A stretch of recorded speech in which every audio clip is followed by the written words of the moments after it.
കിഴത്തള്ളി ചുറ്റുവട്ടം residence association ഓണാഘോഷവും കായിക സമ്മേളനവും അനുമോദന സദസ്സും സംഘടിപ്പിച്ചു. അനുമോദന സദസ്സ് Korwa working president R Anilkumar ഉദ്ഘാടനം ചെയ്തു. വളരെ സന്തോഷമുണ്ട് ഈ പരിപാടിയിൽ പങ്കെടുക്കാൻ കഴിയുന്നത് ഒരു ഭാഗ്യമായിട്ട് കാണുകയാണ്. കാരണം വേദിയിൽ നമ്മുടെ കേരളത്തിന്റെ അഭിമാനമായ അല്ലെങ്കിൽ ഇന്ത്യയുടെ തന്നെ അഭിമാനമായിട്ടുള്ള കുട്ടികളാണ് ഇവിടെ ഇരിക്കുന്നത്, ഡോക്ടർമാരാണ് ഇരിക്കുന്നത്. അവരോടൊപ്പം നിന്നുകൊണ്ട് ഇവിടെ സംസാരിക്കാൻ കഴിയുക എന്നുള്ളത് ഒരു ഭാഗ്യമായിട്ടാണ് കാണുന്നത്.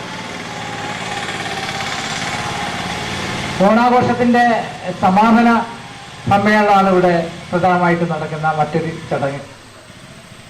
ഓണാഘോഷത്തെ കുറിച്ചൊക്കെ നമ്മുടെ അധ്യക്ഷൻ കുറെ പറഞ്ഞു കഴിഞ്ഞു. ഇന്നത്തെ ദിവസത്തിന്റെ പ്രത്യേകതയും റെസിഡൻസ് അസോസിയേഷന്റെ മുദ്രാവാക്യം തന്നെ കക്ഷി രാഷ്ട്രീയത്തിനും ജാതിയും മതവും ഒന്നുമില്ലാത്ത ഒരു അസോസിയേഷനായി പ്രവർത്തിക്കുക എന്നുള്ളതാണ്.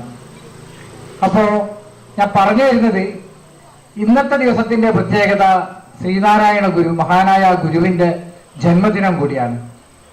ജാതിയും മതവും, ഒരു ജാതി ഒരു മതം ഒരു ദൈവം എന്ന് പറഞ്ഞ ആ മുദ്രാവാക്യം ഉണ്ടല്ലോ, അത് തന്നെയാണ് റെസിഡൻസ് അസോസിയേഷന്റെ മുദ്രാവാക്യം.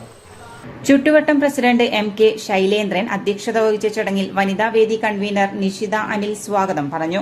സെക്രട്ടറി എ രമേശൻ, ഫെറ എക്സിക്യൂട്ടീവ് അംഗം കെ പി ലിജിന എന്നിവർ ആശംസകൾ അർപ്പിച്ച് സംസാരിച്ചു.